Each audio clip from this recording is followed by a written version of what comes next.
Thank you, Georgia, and welcome everyone to this business case session. My name is Amanda Nooni. I'm a managing director and partner in BCG, and I will have the immense pleasure of hosting this discussion to try and uncover some of the lessons from the most successful African unicorns. I will not be alone, even if it's through a bunch of screens. I'll be joined in a minute or two by very distinguished speakers from two of Africa's most sought after tech success stories.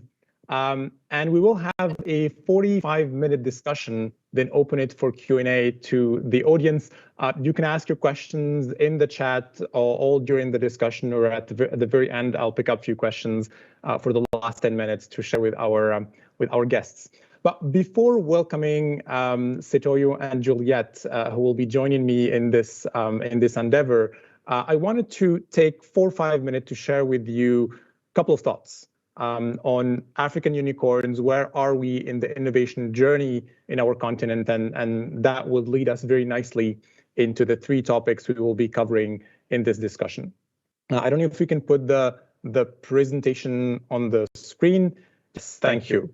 So I think the starting point, and I know this is not going to be a surprise to the audience who's very familiar with the African continent and its story of digitization and the step at which we are right now. But we wanted to confirm that and measure it, and we have deployed a maturity survey to more than 120 large enterprises in the continent. We've done the same in all other parts of the world. And if you think of a maturity scale between 0 and 100, where in Asia, Europe, or the Americas, we see an average hovering between 50 and 55, we know that in Africa, we're somewhere around 29, right? And beyond the numbers, we know that the infrastructure is not completely there. We know that we have a gap in talent, and those will be things that we will be discussing with our guests. But this is the starting point. I think the slightly more surprising fact is that despite this low average compared to the world, unicorns exist in the continent and obviously everywhere else. And what I mean by that is, and I'm using the unicorn term in a very loose sense, right? That's the way we wanted to discuss it in here. We're not going to pinpoint how the valuation was done and if there was a term sheet, but we know that there are in our continent uber successful platforms, digital businesses, startups, entrepreneurial endeavors that have the highest level of digital maturity, that have harnessed technology to really bring the best to the African consumer or African businesses. And I think another way to confirm that is to look at how the innovation momentum is here in Africa. And if you look typically at one indication, not the only one, but one indication, which is how much VC funding we see flowing into African startups, this has been growing dramatically in the last few years. We have an average growth rate per year of 53%. And actually, this year, so far, at least until September, we have surpassed $1 billion of funding into various African startups. There are some examples in there, but they're by no means limiting the space of possibilities. You see, obviously, that the countries that are leading the charge will be Nigeria, Kenya, Egypt, and South Africa. But we will discuss more about the rest of Africa as well in the following discussion. I think one of the questions that we also asked ourselves before setting up this panel is, where are the areas that get the most traction? And again, if I follow the money on where funding is flowing from different VCs active in the continent, you'll see that we have fintech, we have e-health, and we have e-commerce as the top 3 most attractive sectors to VC funders. We are very fortunate to have with us 2 kind of representatives of two of those 3 sectors. I am very happy to welcome both Juliette and Sitoyo, and I'll probably start with an introduction in a few minutes, and then I'll hand it over to them to say a few words before discussing some questions and hopefully getting some debate into this business case session. Before going there, we will be structuring our discussion around 3 key points. We'll spend 15 minutes or so for each. The first one will be understanding the case for innovation in Africa. Why do we innovate? And we'll hear the story of Jumia and the story of M-Pesa as a starting point. The second focus for the following 15 minutes will be on what worked and what didn't work. What are the lessons we can all share and understand and hopefully reuse to get the wheel of innovation going in our different companies, in our different entrepreneurial endeavors. And then we'll spend the last 15 minutes of our discussion on the role of technology and how do we see it in Africa, what are the hurdles and what are the promises of the coming few years. So for all that, to explore all these angles and many more, I'm very happy to welcome Juliette Anama. Juliette is the Chief Sustainability Officer of Jumia. She joins Jumia in 2015 as a CEO of Nigeria after 25 years of consulting, consumer goods, sales, marketing, and obviously e-commerce. And I think, Juliette, you are the one who rang the bell during the IPO of Jumia in New York. So Juliette, very happy to have you and thank you for being with us. Thank you. Thanks, Aman. Great to be here. And Sitoyo, you're the head of M-Pesa. You're a very familiar face in the Africa CEO Forum as well. You're the head of M-Pesa Africa and the Chief Financial Services Officer in Safaricom in Kenya. You have managed mobile money in actually 2 of the largest markets in the world for mobile money, Kenya and Tanzania. You started the next chapter of M-Pesa, if I may. You've launched, I know, the new M-Pesa super app a couple of months ago. We'll have some time maybe to discuss that and see what are the lessons learned from this new chapter. So thank you for being here. We're again very happy to have you with us. Thank you, Aman. I'm looking forward to the conversation. Fantastic being here. Great. So let me start by this, right? If and maybe Juliette, you can go first. Now, if you go back 10 years, right, and if you can give us a sense of how the adventure of Jumia started, how did you? Can you narrate the story of having this crazy idea of doing e-commerce in so many different African countries all at once? How did it go? What was the case for innovation at that time? Yeah, thanks, Aman. Yeah, so the case was quite simple. It was the fact that at the time when you looked at Africa, when it came to distribution, it was still very much inefficient, right?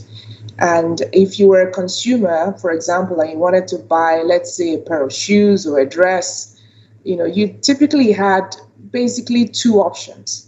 It was either you had to go into the very expensive offline brick and mortar retail environment that's more or less haute couture, or you had to go into the open market, densely populated, go shop by shop to find what you wanted to buy. And in a lot of cases, the price variability was pretty high. Between one shop and the next could be 15%, could be 20%. So the searching experience, the shopping experience for consumers was really very tedious and laborious and not very efficient. So we saw that there was a huge gap there, and we could provide a solution that combined bringing availability of products, making sure consumers could find whatever they wanted to buy in a very convenient way of doing it, as well as providing the opportunities to pay for it and also to get it delivered to consumers. So that's why we built a full ecosystem that comprises marketplace, logistics, and payments. That's the story, and that's how we're still working on that journey. That's what drives us up to today, to make it more and more of a very enjoying experience for consumers to buy things, whatever they need on Jumia. Yeah. Thank you, Joe. So it's an unmet need that you wanted to solve. And I find it interesting that it was not a technology start. It's like, there is this gap. What can we do? It just happens that it is an online marketplace that solves that. Sitoyo, how about M-Pesa? I know this is more than 10 years ago. I think it's probably 15 years ago or so. But what was the case for innovation then? Thanks. I think similar to what Julia said, there was a need from the consumers as a business, the telco business.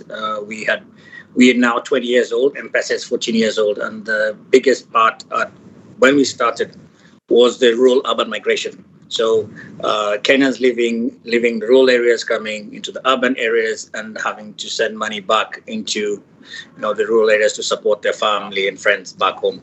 So that's how it started, as a simple send money home proposition, and then we started adding new products and services such as utility payments. You could do remittance. You could do bulk disbursements. You could connect now to your financial institution.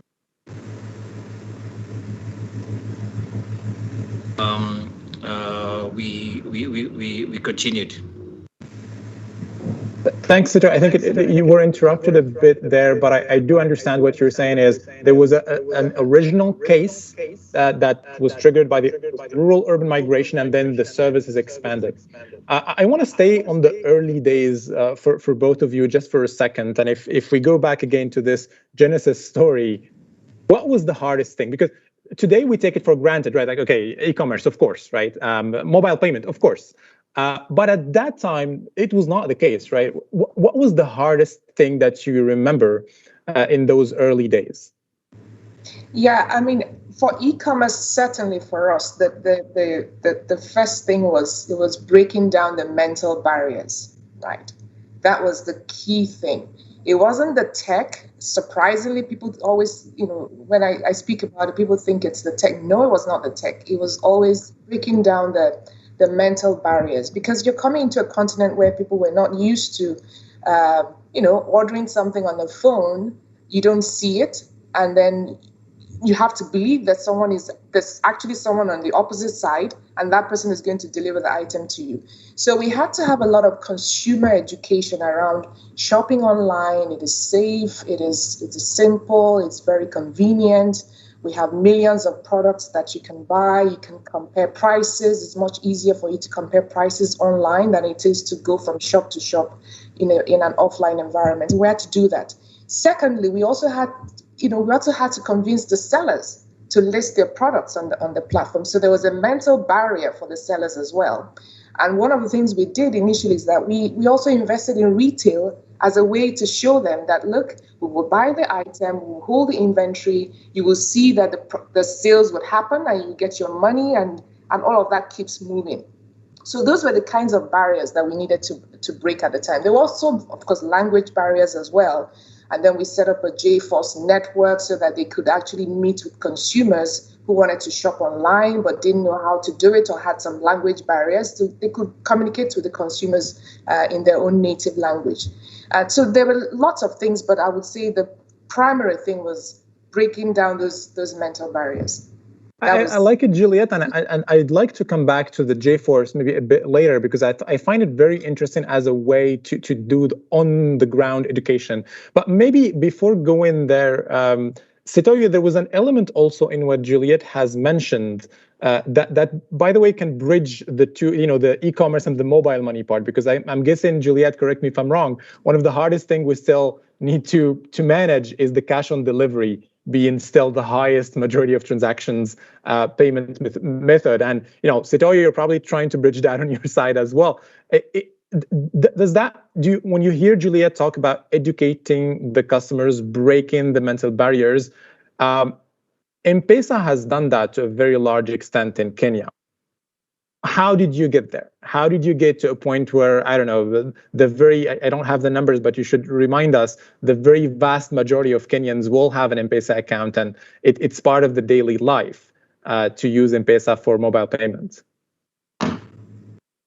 Yeah, thanks. And I think the first thing is about customer education, and that was really key at the beginning to ensure that they believe it's a safe, secure system, that if you send money and it is received via an SMS in a remote part of the country, that they could go to an agent. So the core part of customer education, and then having a very large agent network that you use as a means of educating our customers. So today across our footprint, we have over 500,000 agents. In Kenya, it's close to 250,000 agents. So you don't even have to walk more than a kilometer to find an agent. And this agent is the same, he's your neighbor. He's a kiosk. And the trust built by him advocating for the service. But I think and once we have that, so M-Pesa is now, we moved from initially a send money home proposition to a payments company and now to a lifestyle company. And that transition is really important to what Juliet was saying, because right now we are an open platform. So companies such as Jumia can use our payment rails for collection and disbursement of funds. And today we have over 400,000 businesses that do that. Even just for payments, which we say pay via M-Pesa to a merchant right now, it's about $7.5 to $8 billion is paid monthly. So what we've done, we've enabled businesses now, especially during this COVID era, to actually receive the funds from customers remotely, and they're able to deliver. We are looking at ways to have an escrow account to enable e-commerce, because we've seen e-commerce dramatically rise in the continent. So how do we be able to provide certain products and services that companies such as Juliet and other companies such as Cheaper Cash, Flutterwave can all ride and leverage on our scale, because we believe that there's more innovation outside M-Pesa than is within M-Pesa ecosystem, and that's why we're opening up our APIs. And today we have over 42,000 developers in our API platform. And let me just double click on this, Sitoyo, if I may. You started by the agent, and I know this was a big part of the education. But my question is, for how many more years or months do you think this will be the central element that would still make people feel secure, that I can do cash in, cash out, as opposed to I'm trusting that the money is in there and I can just do payments without the cash in, cash out actions? What's your prediction? No, I think the agent channel is evolving to a more education perspective of it, just as a cash in, cash out. But in that, you could sell insurance. Juliet could use it as a last mile distribution. So the business case is evolving for these businesses. And remember, the agents are not standalone businesses on M-Pesa. It's a kiosk, it's a pharmacy, it's a restaurant. So the business is already ongoing. So this is an additional value add that brings footfall to them. We encourage them now to sell data, voice, and they earn commission. So the ecosystem is beginning to evolve and play a bigger role in the ecosystem for both ourselves and also our partners. Yeah, very, very clear. And Juliet, the J-Force to some extent is kind of the equivalent of the agent network, right? In this process of education, going to people where they are and helping them through the process of adopting a new way of comparing prices and buying. Maybe if you can take 1 or 2 minutes just to introduce, I'm not sure everyone is aware what the J-Force does, introduce what the concept of the J-Force is, and then maybe tell us was it effective and how do you see it in the future? Sure. So it is exactly the same agent network like Sitoyo had described. So initially we started with consumer education. It was primarily around educating consumers. And also a second part of it was there's some consumers who live in very rural areas where they don't have access to the internet. So if you don't have access to the internet, of course, you're sort of excluded from being able to participate in the digital economy. So they also provided that role of being able to place orders on behalf of consumers and be able to make sure that those orders got delivered to them. Now, over time, that of course that was how it started. Now, it's gotten to a point where we have J-Force agents who are like kiosks as well. They act as pickup stations. They are also able to list products if they have a parallel business of their own that they are also operating. So it's beyond just being consumer education. Although to your first question, which is how do we see this evolving? Do we think that importance of consumer education is going to be there? Yes, it will still be there for the foreseeable future, because you still have a number of people. For the other things you talked about earlier, and we will likely explore in the call around just basic literacy or access to internet. So these are other reasons why you will always have that the relevance of the agency network is still going to be there even for the foreseeable future. Yeah. Yeah, and I guess it will be different by country. I mean, the curve. I mean, we talk about Africa, but the reality is there are multiple realities depending on which country we're talking about and what's the target we're trying to reach there. I think we have eased in quite nicely into the second part of our discussion, which is what worked and what didn't work. But I want us just to pause a bit before talking about what worked and other examples of things that you have tried and so successful. Because one of the things I always admired about successful entrepreneurs is how they can live with the successes as much as they can live with the failures. So maybe just to help bring that entrepreneurial side in us and in the audience, any do you recall something that you have wanted to try, that you have tried, that you believed in will work, but did not? Any stories of failures, if I want to call them that way, before all the successes we are talking about? Juliet, why don't you start? Okay, sure. Yeah, no, it's fine. I can start. Yeah, I mean, I can share a very personal one. And this was, coming from consulting, I was in Accenture. I was a partner responsible for consumer goods. I've been in strategy for over 16 years. So I had come to a point where, you learn that from strategy consulting. There are usually about 4 to 5 levers, right, in any industry. And those are the ones to really focus on and control. So I came with that mindset into being the CEO of Jumia Nigeria, thinking we're going to have just 4 or 5 levers that I needed to focus on, really control them, and then you get a good handle of the business. Well, it didn't work, right? Because in e-commerce, there are 100 or 200 different levers. There are multiple moving parts at any given point in time. So, of course, I had to quickly come back to the fact that, look, I have to have a system whereby I've got to have my eyes on more than 100 things at any given point in time. So that was a very important early lesson in how this particular industry works and how best to actually operate it. Okay, so note to self: there are not 4 or 5, there are 100. But yeah, I completely relate, Julia. Setoyo, any story you can share with us on your side on things you've tried, believed in, but just did not work. I have a wardrobe full of that. From the time M-Pesa started, initially was every month we needed to innovate and roll out a new product. Every month, that was the target. Just roll it out. And I think one of the biggest failures we've had is in 2015, the advent of NFC technology, and this was everything. Everything's going to be tap and go, and we were still paying, pay with M-Pesa using USSD. The apps were just beginning to come on board, so we said, why don't we use NFC technology? We went and invested, in millions of cards, millions of POS devices, on a tap and go. And we lost. We realized that this is the device. No one is going to carry a different device. Quite earlier on, and by the time we realized we were $12-15 million down. I still have millions of cards we just destroyed some of them. Yeah. And but it was a learning, and we actually celebrated that success or the failure, because it was something. Now we changed our philosophy of going a little bit more agile, testing something, looking at whether it works, and it will work. And just another one, just to give you pay with M-Pesa, which is one of our most successful products.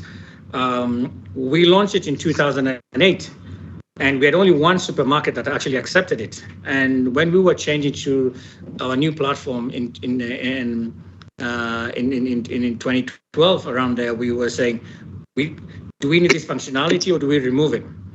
And we took a gamble and said, let's keep it, and let's redesign it and compete against Visa and MasterCard on it. And a year down the line, we had 100,000 merchants. Today, as I said, we are doing $7 to $8 billion in payments. With one decision, we could have missed all that. So There's some good successes and there are also some spectacular failures, but we embrace both. And I'm also curious, Sitoyo, on this one, because I'm not saying it's easy if you're a startup, it's definitely not, but you have the additional complexity of needing to manage that innovative, M-Pesa business within a bigger company, bigger tech co. I know that's the right word to describe Safaricom, but originally a telco that was very successful, that is still very successful.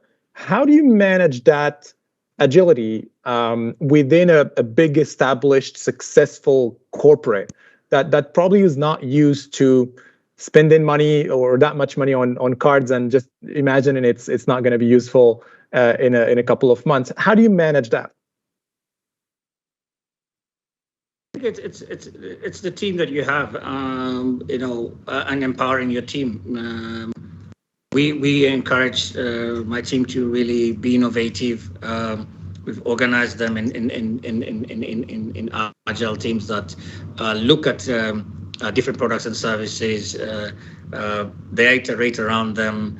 They have the freedoms to do it. And if I just give you another example, is our overdraft tool, which is the fast contextual overdraft on a mobile platform.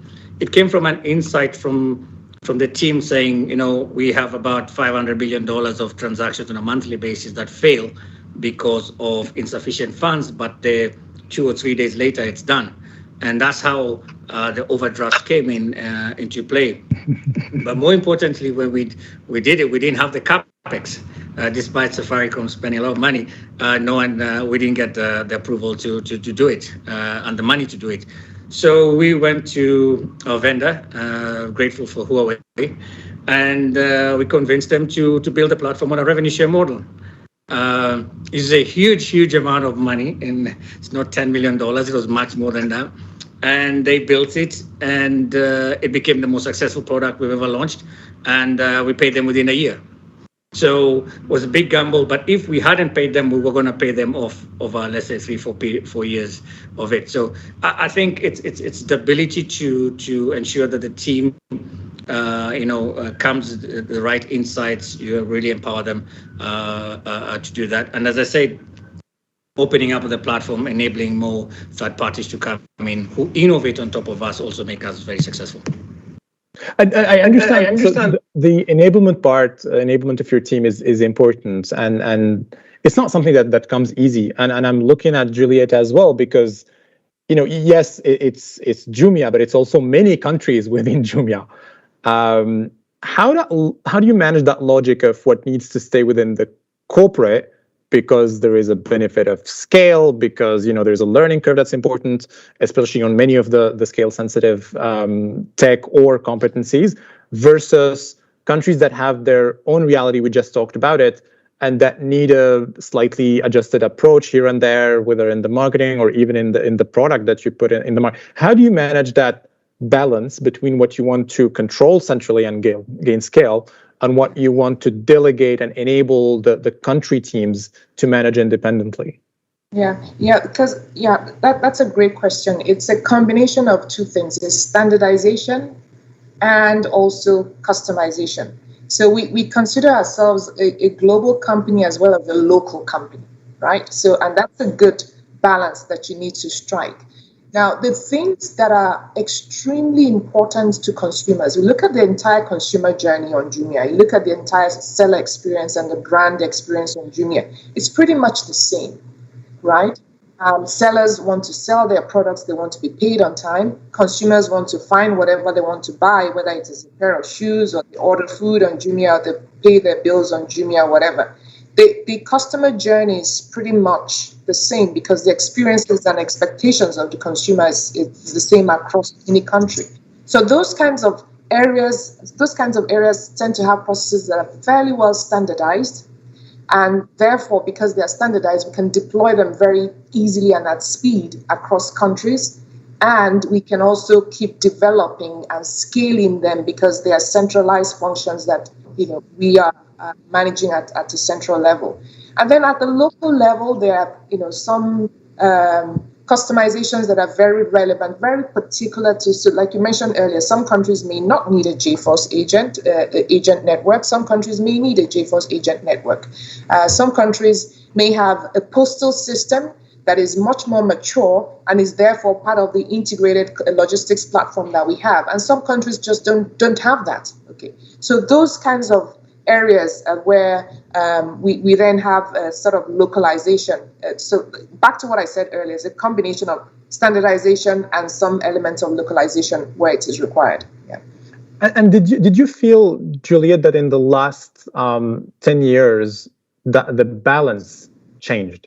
That you needed to centralize more or you needed to decentralize more? Maybe it's probably different by area, technology versus marketing versus supply chain. Any shift that you would have noticed in the balance that worked for you between centralization and delegation? I would say, the way we look at it is, even within certain processes, think of it like a pyramid, right? If you think of each function like a pyramid, say the function of customer operations and, call center operations and so on. Over time, you will see that even where you have some localizations, after a while, certain things become very common, and those things you can standardize for anything. So our lens is not so much how much of it do we control and how much do we control centrally and how much do we leave to the country CEOs to manage. The lens is always what lends itself best to standardization. And if you have that focus that you're looking for, what is it that you can standardize so that you can refine it better, you can keep improving it better so that every country can take a benefit from the standardized format. That's the lens that we use for it. Okay. And yes, of course, over the years, it's shifted. Some things have become more standardized because we've seen that it's also more common across different countries. But we still retain the flexibility for the countries to identify areas where there's some level of localization that is required to make each consumer in each country feel that Jumia is Moroccan, Jumia is Nigerian, or Jumia is Ghanaian, because those elements that require that level of localization are localized in these countries. I saw Sitoyo nodding, so I wanted to also hear from you, Sitoyo, because I know the ambition of the super app is not only Kenya, right? So on your side, how do you manage the differences between the countries you're going to, especially on the super app side, because not that many super apps worked across boundaries, right? I mean, China is China. There's some attempt in Southeast Asia with the war is still there. But how do you think about it for M-Pesa in Africa? I think this is a great question, because for a technology company, one of the biggest things is how is your tech stack aligned. And M-Pesa being one of the earliest fintechs had an issue where Kenya grew successfully. Tanzania put in the same platform, but in-country Tanzania configured differently. Mozambique is configured differently, but the same platform. Lesotho, Egypt, Ghana, and so on. So while M-Pesa is very successful, our tech stack is not standardized, as Juliet said. So the role for M-Pesa Africa is to build standardized digital platforms in order to be one M-Pesa, the largest fintech and digital ecosystem in Africa. So we are now in the part of standardizing our tech architecture, where you build once and deploy globally. So Kenya has lots of products and services. Lesotho doesn't have the same products and services. So how do we ensure that everyone has the same, and if anything is developed in Kenya, is replicated across and then configured locally, like what Juliet mentioned. But the purpose of also looking at it as one. So to give an example, if you're sitting down with PayPal, they will sit down with Safaricom, but they won't sit down with Lesotho, as an example, with 1 million customers. So when you're looking at M-Pesa Africa now, we have 50 million 30-day active base. We have over 500,000 businesses across. So when you sit on the table, we've got revenues of over $1.2 billion.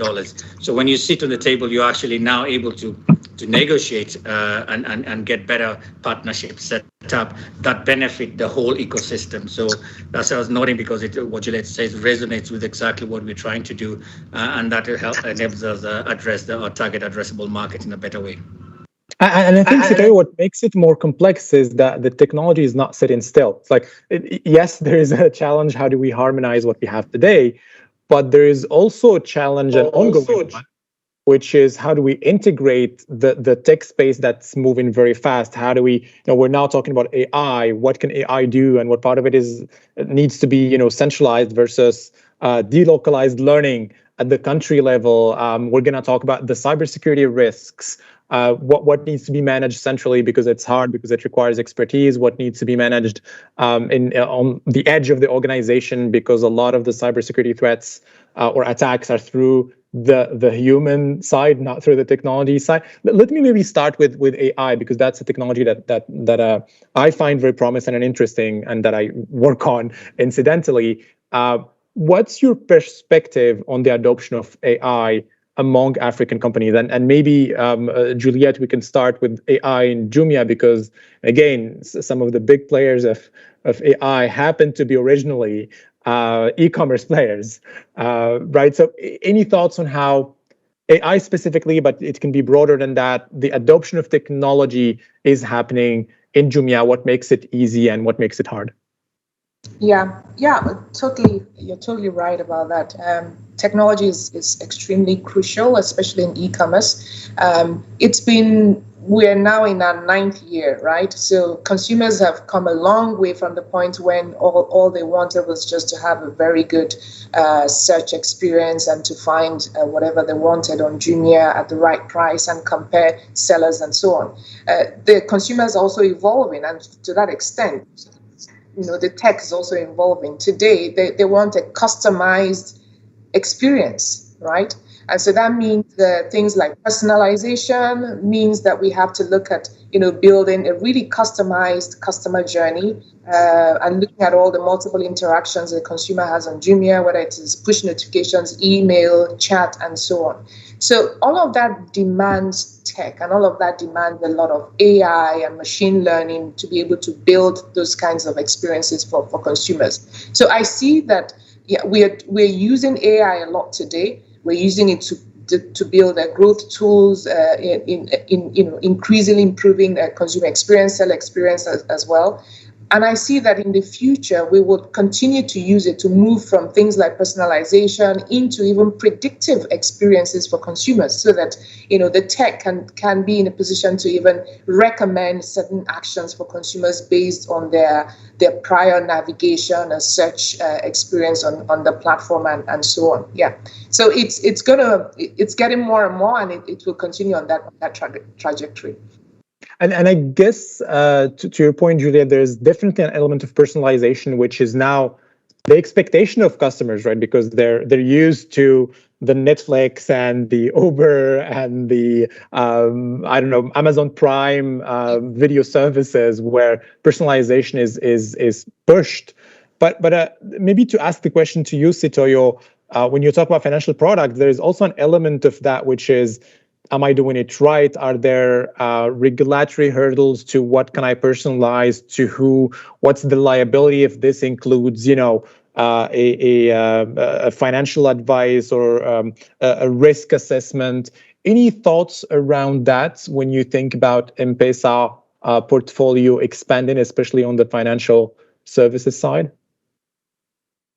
That's great. I just wanted to add just something before I respond to that on the super app, and I think it's really important with the advent of data, and we're rolling out 3G, 4G, and soon to be 5G by the telco companies, is the rate of smartphone penetration in Africa. So it's right now at a CAGR of about 33% to 621 million smartphones in the continent, and rising, but still smartphone penetration is in the regions of between 30 and 40% in most African countries.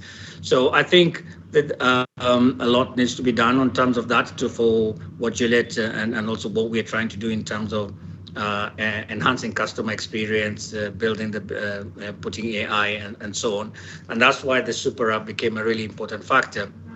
And for us, our super app is mainly it's got all the UI UX, but more importantly, it's like a Play Store. You can publish, hundreds of apps within the M-Pesa app, and the reason for that is when we're looking at this is the right time to launch it. Is also a lot of the smartphones in the continent have very small memory, and they will keep 3 or 4 apps. WhatsApp, Facebook, maybe Jumia, but generally they will be downloading an app and deleting it to enable get space. So M-Pesa becomes a channel in which any person developing an app can actually publish it within the M-Pesa mini program, and then be able to have access to these 50 million customers that use it on a monthly basis. So with that then comes the AI conversation in terms of how do we leverage down this data. But behind that is the data lakes that you need to build and bring all the data from the telco side, from what we're seeing somebody doing shopping and so on, and putting it all together. And it's not just for our benefit; it's actually for the benefit of anyone or any of our players who want to leverage either the marketing channel.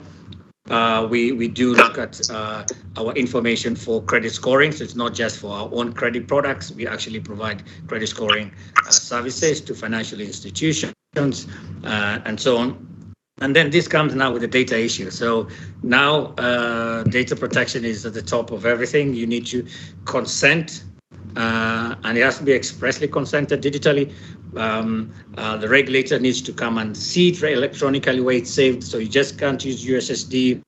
You have to save. So there's a lot that's being put in place in terms of data protection laws across the country. Also exposure of how much information. So if you pay via M-Pesa to a merchant, they shouldn't have all your mobile number and start sending you unsolicited SMSs in the middle of the night. So all those things are beginning to really play a big role in protecting customers and protecting customer data. But as the regulators, and this is something we really, I engage regulators a lot about hosting in country. So it's good we have the conversation because cloud technology is there. We are today, in Microsoft Teams, we engage with regulators on Zoom and all this, that we share documents that are supported by Microsoft as an example. But then we say we have to keep data locally. It just doesn't make. Or you go to another African country and the regulator has a Gmail account, on his card, and says your data must remain in country. But to be honest, it is an expensive, and we're making it very expensive for the fintech community and for us to empower the citizens in terms of new technologies, because technologies need to be scalable to be able to address a larger population. But if I'm going to build, or Julia is going to build every market have hardware in country, then it's a very expensive process, and then it's more difficult to compete with Uber, or Facebook. They don't have the infrastructure here, but we use them, we trust them. But then when it comes to us, obviously, service or a fintech, then we say, no, it has to be in country. So I think there's a lot that we need to work with the regulators. We do encourage them. We do, actually, they're quite open. They're beginning to look at this because it is the way in which, but their responsibility is to protect the citizens. And it's great that they're doing that. And we fully in compliance with it. And it's interesting, Sitoyo, because it almost brings us back to what Juliet mentioned at the start. It's kind of a mental barrier as well, because even the logic that you're more secured in an on-premise server versus a cloud infrastructure is an illusion, right? I mean, if you look at it from a technology perspective, unless you're level 4 security on your own on-premise infrastructure, which I've never seen, in my life, you're probably not physically as secured as a data center. But to be fair, also to regulators, maybe that's also kind of the legacy that they are having. I remember in one of the countries I worked with in Asia, there was this law that was decided, I think, 30 or 40 years ago, on health records should not leave the premise of the hospital. The physical health record should not, and that law persisted there. Nobody has changed it until people wanted to use cloud-based application and in-country cloud-based applications in hospitals, and they could just not, because it's not only about putting it in the country, it's putting it in the hospital, on the premise itself. Juliet, I also see you nodding. In any interesting stories in there? The fact that you're multi-country and hopefully centralized in the tech platform poses a similar challenge. Yes, I can relate completely to what Sitoyo is talking about, and I also agree with him that to a great extent, with the interactions we're having with regulators, we're kind of pushing those boundaries and really giving a lot of conversations that would allow them to begin to look at things differently. At the end of the day, the key message that we're pushing with regulators is we need to really start from the strategic intent of the regulation, right? What exactly are the corporate behaviors or consumer behaviors that you're trying to motivate? And in a number of situations, you find that you actually don't need regulation, be it in terms of taxes or fines or bans or mandates, because those kinds of regulations are actually very expensive to operate. At the minimum, you have to have a collection mechanism or an enforcement mechanism, and they don't come cheap. It's a lot of administrative work that is required.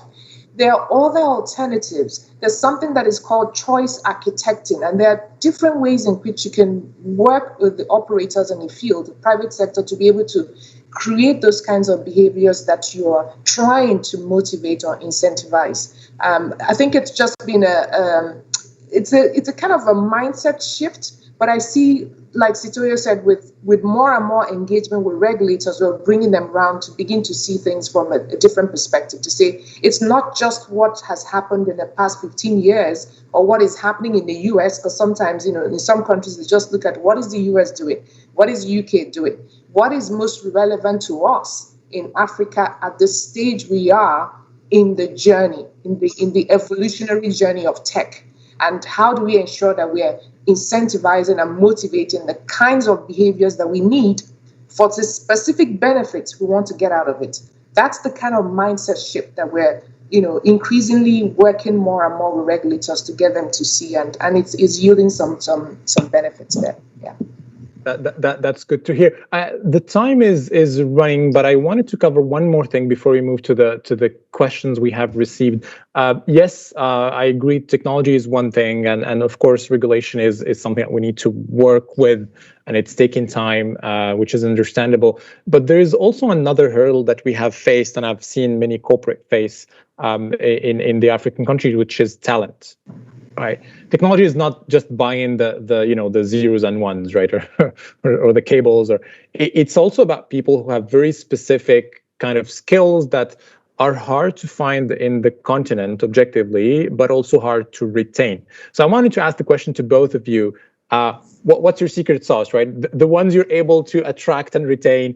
What do you find effective in doing so? And maybe we can start with you, Juliet, and then I'll hand it over to Sitoyo.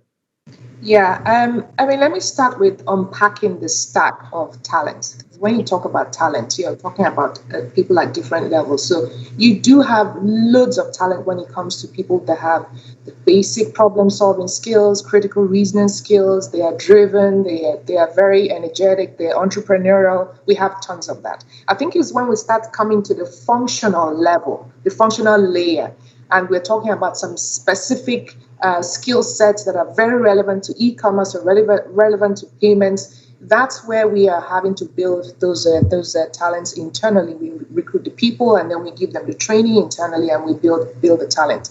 Now, when it comes to retaining them, what we found very effective is they want to be part of a story.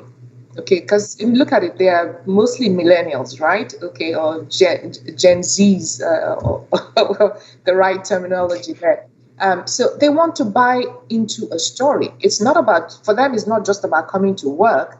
I mean, they could work anywhere. Now, in a remote world, they could be working for a client that is based in the US, or they could be working with a client that's based in Japan. So work alone no longer drives them. But what is the fundamental story of Jumia? What is it we're trying to do? And that's what I find to a great extent is very attractive for them, because they say, look, what's a mission? Mission here, we're trying to use technology to improve everyday life in Africa. And that's a vast array of things you can do when you're trying to improve lives of people across the continent. So that mission and the story is a very critical one for them, on top of anything else. I mean, I could talk on so many other topics, but I just wanted to highlight that very important one. No, very clear, Juliet. And maybe Sitoyo, I'll ask you the same question, but I'll add to it one of the questions we have seen in the chat, which is very practical, and I like that. What are the universities that are proving to be good pools of talent for you? So maybe let's get back to the original question first, and then if you wanted to give guidance on what are the right pools of talent that you have seen in Kenya or more generally in Africa. I think talent is and the skill set is something that we grapple with on a daily basis. One is there's very good talent in the African continent. And then the key thing is how do you keep them motivated? How do you keep them? How do you make them feel empowered to make the decisions? How you delegate? How you provide servant leadership in each. Give them freedoms to work. Flexi hours. They don't need to come in at 7 or 8 in the morning and leave at 5. The guy can come in at 4 in the morning and work till midnight. And then how do you ensure that they work in teams and collaborate better? I think that's the first bit. The second bit is the skill sets in Africa are great, and a lot of us are training grounds, and then all the big tech. Today, this year probably we've lost 30, 40 people just to Microsoft and companies such as that who are, really picking great talent.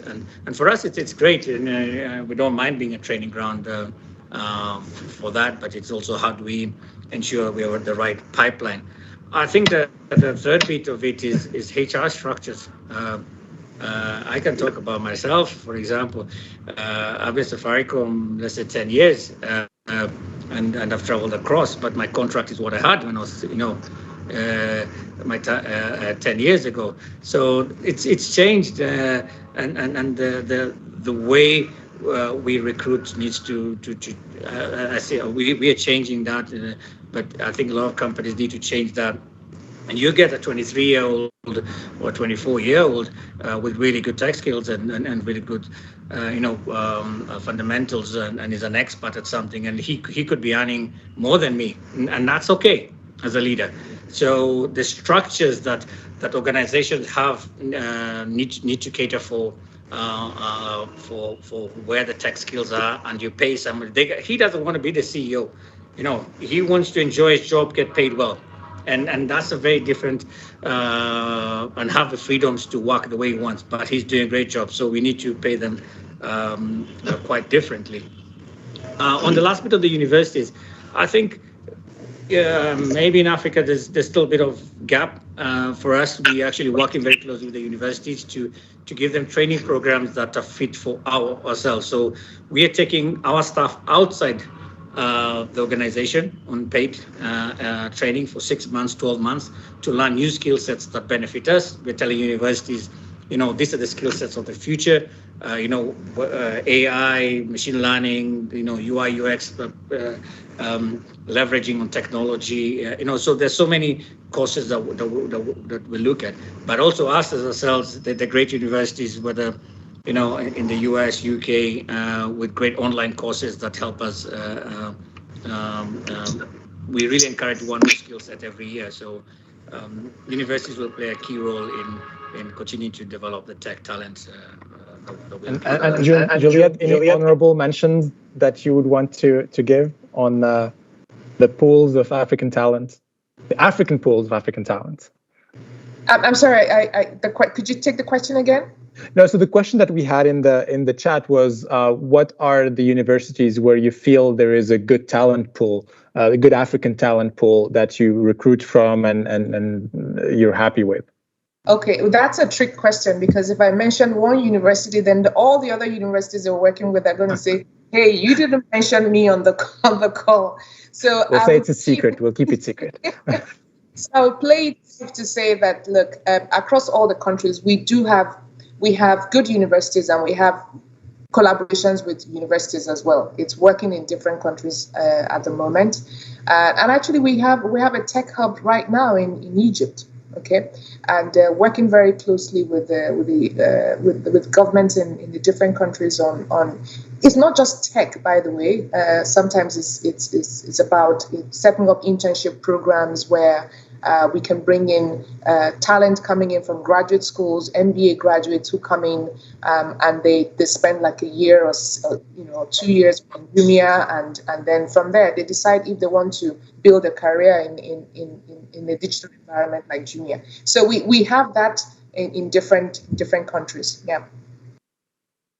Great. Thank you, Juliet. I think we only have a minute left. This was a very good conversation. I really thank you both, Juliet and Sitoyo. I kept in mind a couple of things, or should we say, one, change of mindset is important, right? And that's part of even the case for innovation that needs to be embraced. Two, failures are okay. If you have, even Sitoyo and Juliet had ideas that did not work, so I think that should reassure us, given how successful your companies are. Three, get the right balance between centralization and delegation, and that might be in the countries or in the teams, whatever is the structure that you have. Regulation needs to change, and I agree with you that a lot of that is how to work with regulators to get that going. It's not as easy as it looks like from the outside. And the last one is how to get talent. What I hear actually as a common theme in what you said, Juliet, and what you said, Sitoyo, is part of it is what the players, what the business world, the private companies are doing to work with universities to achieve that, right? Yeah. Well, that was a great conversation. I hope everyone enjoyed it as much as I did. Thank you again, Sitoyo, Juliet, and hope to cross your paths soon. Hopefully physically this time.